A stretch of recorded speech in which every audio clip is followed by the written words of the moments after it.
Maintenant, permettez-moi, puisse dire un mot au colonel Mamadi Doumbouya, l'homme fort actuellement de la Guinée.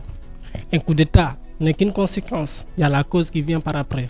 C'est quoi la cause? C'est la frustration de la population. C'est quoi cette frustration de la population? C'est un terme économique qui s'appelle l'inflation. C'est l'inflation qui a créé tous ces problèmes-là. C'est-à-dire la hausse générale au niveau des prix. La population était frustrée.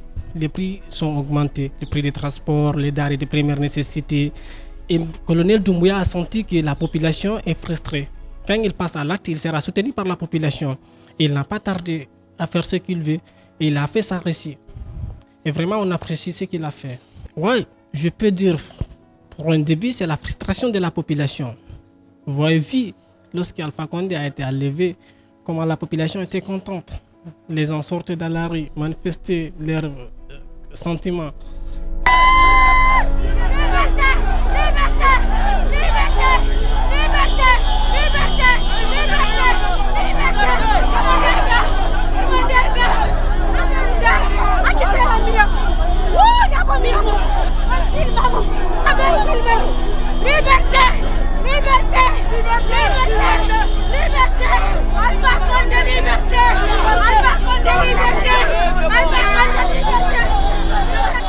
Ouais, quand je me base sur les informations que j'ai vues de cela quelques jours, il y avait une malentente entre le professeur Alpha Condé et le nommé M. Doumbouya.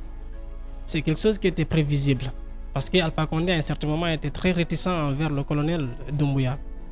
Bon, en fait, après que j'ai vu ce qu'a dit les institutions internationales, c'est-à-dire les Nations Unies, pilotées par Antonio Guterres, et la CEDEAO, et la France qui ne cesse de se mêler des situations des pays des Afriques de l'Ouest, bon, ça va être un peu compliqué.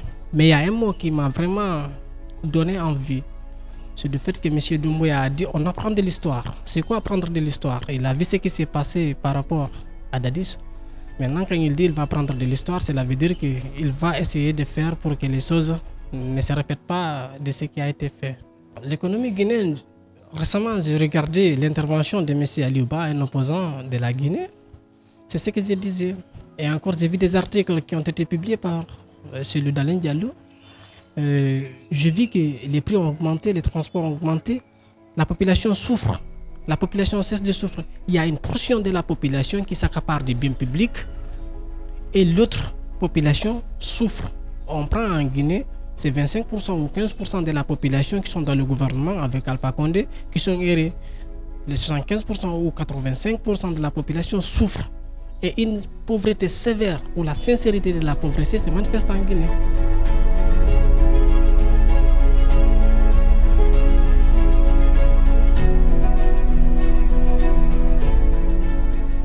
La perspective pour la Guinée, en fait, on a vu M. Doumbouya, il est venu, il va mettre les situations en place.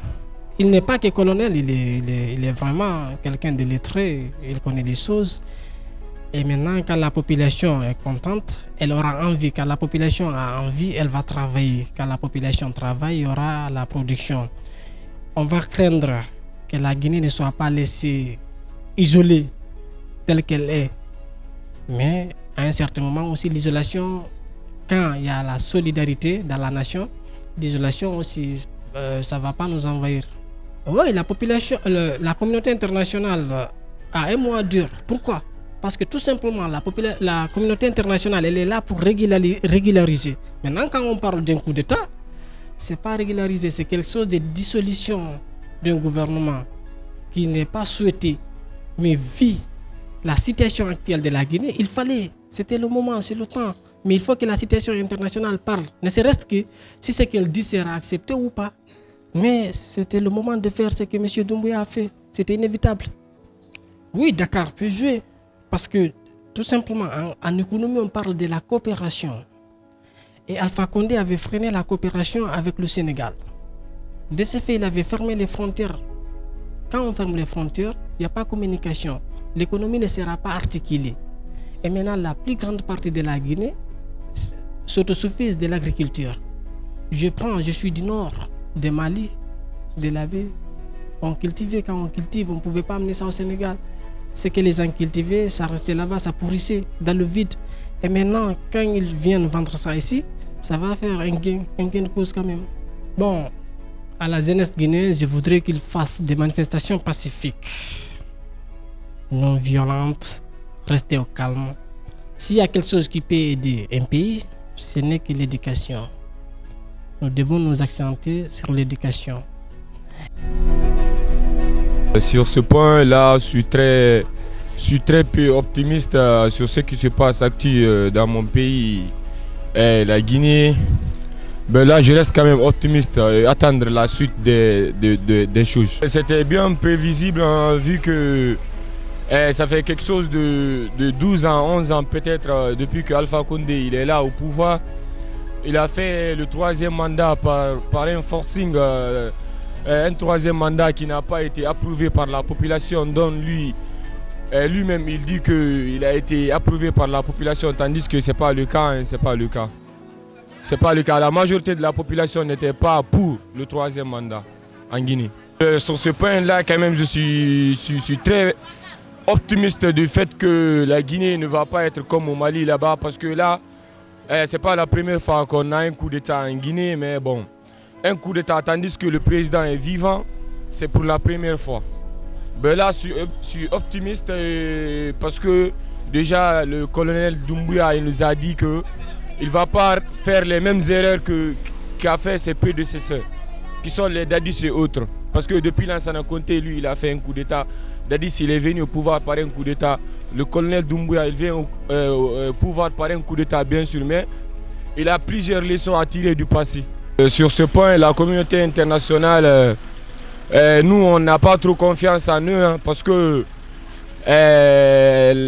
durant le cours de l'année 2020, lorsque le professeur Alpha Condé il a dit pour le troisième mandat, il y avait des guerres en Guinée, il y a eu trop de morts dans le pays. La communauté internationale elle est restée bouche bée presque. On ne les a pas vus, ils n'ont pas fait des actes concrets que nous, la population guinéenne, on aspirait, on attendait de la part de la communauté internationale. Donc du coup, sur ce point, même s'ils disent de libérer Alpha Condé, moi je demande au colonel Doumbouya de ne pas les écouter, car c'est des opportuns. Ils sont là pour désunir l'Afrique et non pour unir l'Afrique, moi à mon avis. Cette communauté internationale qui sévit sur le continent africain, je n'ai pas trop confiance. Ouais, bien sûr, vu que aussi la situation était très compliquée entre le président guinéen et le président sénégalais, bien sûr, peut-être qu'ils n'ont pas les mêmes visions, tandis que les Sénégalais ici, ils disent que leur président ici aussi, il ne fait pas bien le boulot, le taf. Mais moi, je ne vois pas bien clairement la chose, parce que moi, dans ma tête, je n'ai pas vu un président en Afrique plus avare et plus tyran que Alpha Condé quand même. Je peux me permettre d'utiliser ces mots, parce que moi, je connais, je vis en Guinée, je viens d'arriver au Sénégal. Je n'ai même pas fait 3 mois, mais quand même, je vois une grande différence de la part des deux gouvernements. Ah bon, là, sur le message que j'ai attribué à mes frères guinéens, mes compatriotes, c'est de rester optimiste et de prendre, comment dirais-je, le bon sens des choses et attendre la suite. Et prier pour que le colonel Doumbouya il soit différent des autres prédécesseurs qui sont passés. Aspirer au changement, c'est ça. L'émergence de la Guinée, peut-être c'est le bon moment maintenant. Non, pour le moment c'est stable, mais nous sommes très fiers comment ça a déroulé. Il n'y a pas eu beaucoup de victimes, surtout les civils. En fait, on encourage le colonel, comme on appelle Moussa Doumbouya, pour qu'il organise, comme on appelle, l'élection sans prendre du temps. Bon, parce qu'on a vu l'autre coup d'état de Dadis Camara, comment ça a été déroulé. Bon, on ne voulait pas arriver à cette situation aussi. On voulait qu'il organise une élection transparente et libre pour ce pays avance de plus, quoi. Bon, on ne peut pas dire qu'on attendait ce coup d'état, mais franchement, comment il a eu, on n'est pas aussi étonné, parce que le président Alpha Condé a forcé les situations, surtout pour obtenir le troisième mandat et qu'on sonne. avec les situations des opposants, comment ça déroule, emprisonnement et consonnes, les situations, les difficultés, fermeture des frontières, etc. Bon, on est fiers de ça quoi, pour qu'ils changent. Non, si be wombe tombe donc aray no colonel iniri non aray mo be jokku golle mum ya golle mum no wonirno non bon faydi ko hakkunde mabbe ton kambe laamuji din woni ala pertibe jenjingol goddo ma dogugol yalta e lendi ma ko watta non joni aray ko men ene wombe janniri bano hetture aray ko dum non an kadi falden quoi